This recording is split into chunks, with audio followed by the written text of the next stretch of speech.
Good morning, everyone. My name is Wilma Piningo. I'm your host. We are here on our talk show called The Men's Mental Health. With me is an incredible person who is going to unpack everything on masculinity. Please welcome Mr. Arthur K. on the show. Thank you very much, viewers. Thank you for having me. My name is Arthur Tevin. I'm a psychology student, studying psychology as well, and trying to study society in terms of how men adapt to society. Thank you for having me on the show. Okay, right now, Mr. Tevin, we are going to talk about men's mental health, right? So, before we talk about men's mental health, can you actually define what is masculinity to our viewers?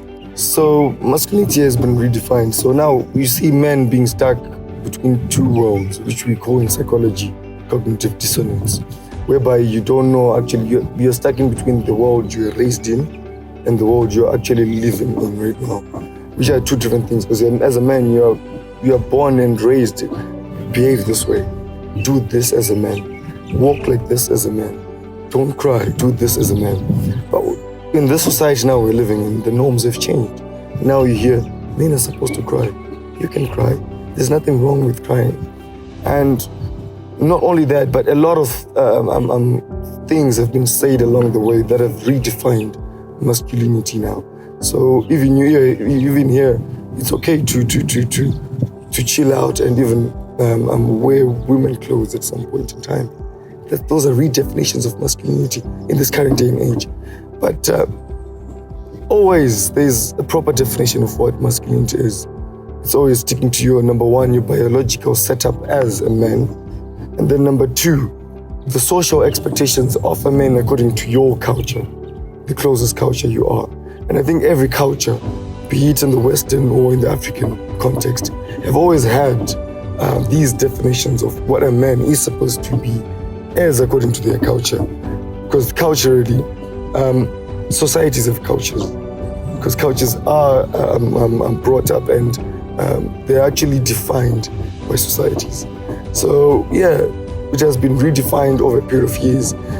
You provide, be it financial, emotional, but obviously there have been redefinitions of what masculinity is.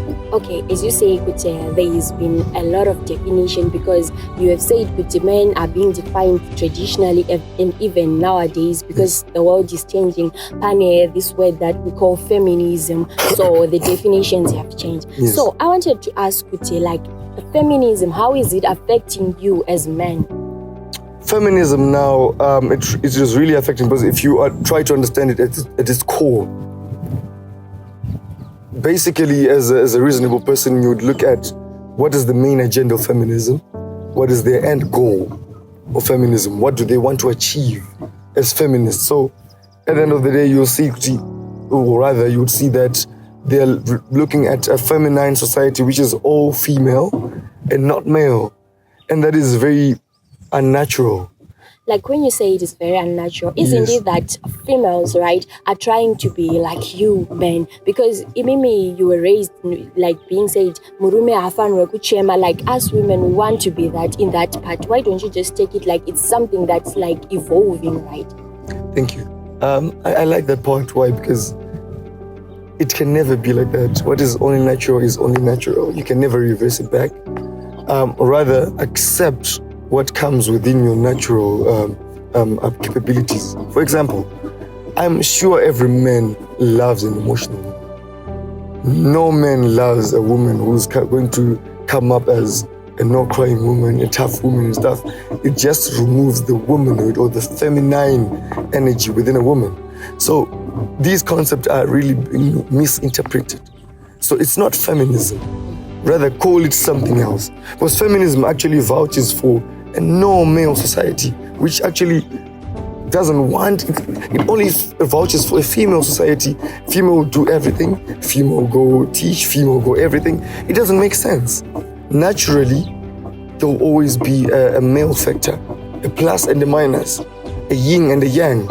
It's psychological, it's philosophical, it's always been there, it's natural. There has to be male and female. There's no way a female can try to portray male characteristics and then succeed in that.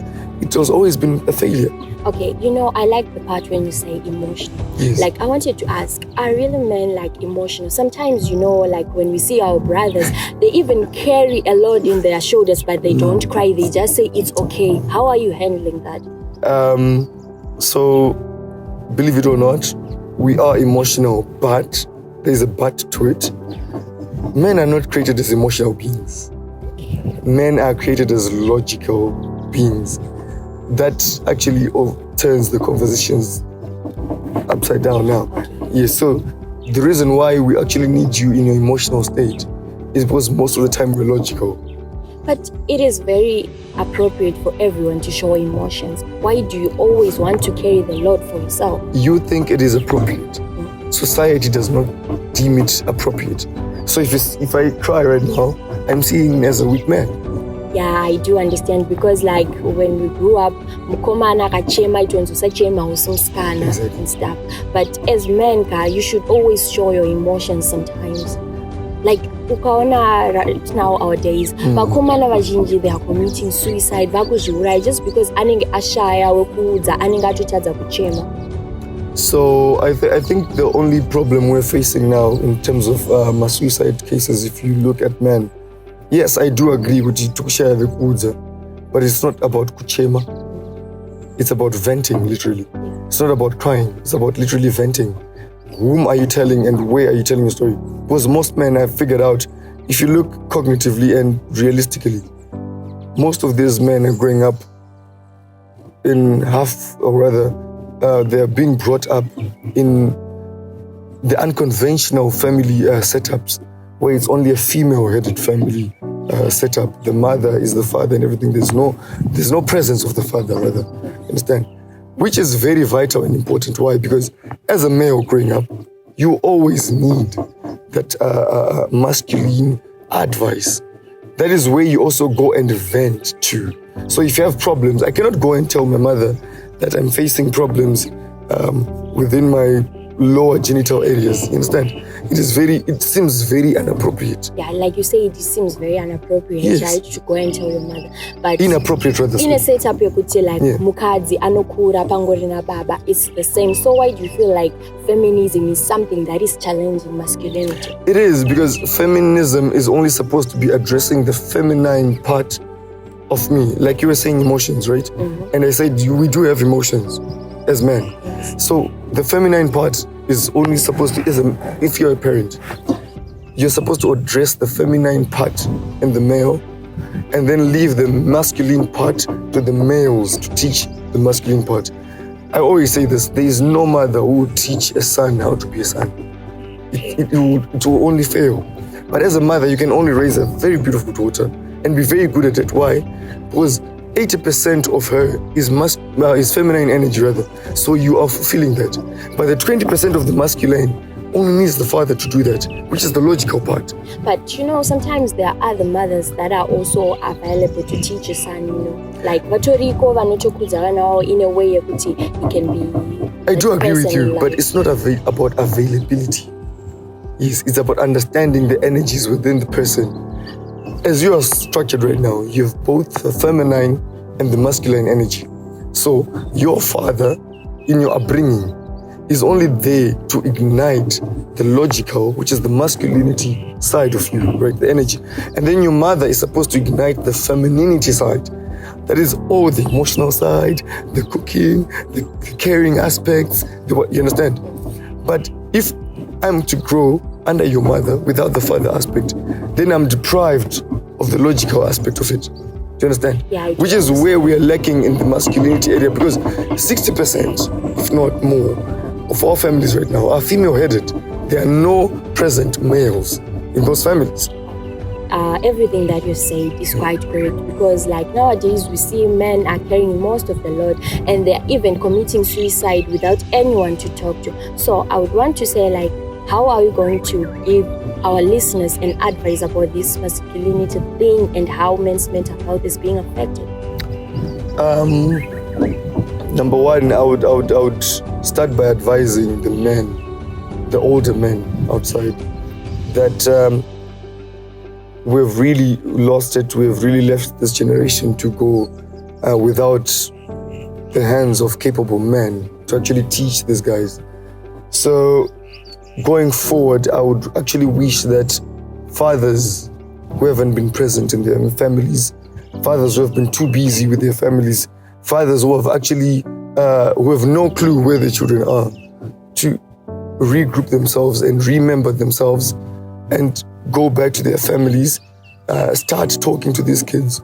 That's the only way we can get, especially the male kids, that is the only way we can get the masculinity back and get the mental wellness of a male intact, because we always need that fatherly figure, fatherly advice. Even, I always say this, we are males in society as well. You might actually see a loophole in society. There's a house within my neighborhood and there's no father, but I can just be a present father, not in the house but in the streets. I can be a present brother as well, teach, give advice and logical advice in that manner, and try and lure these men out of rather drugs. And I think that is my advice to sum up everything. Okay, thank you very much, Mr. Tevin. I would like to say to the viewers that masculinity is not an attack, and feminism is not something that you should take for granted. Like, we should live and correlate in our societies and understand each other. So thank you. See you next time.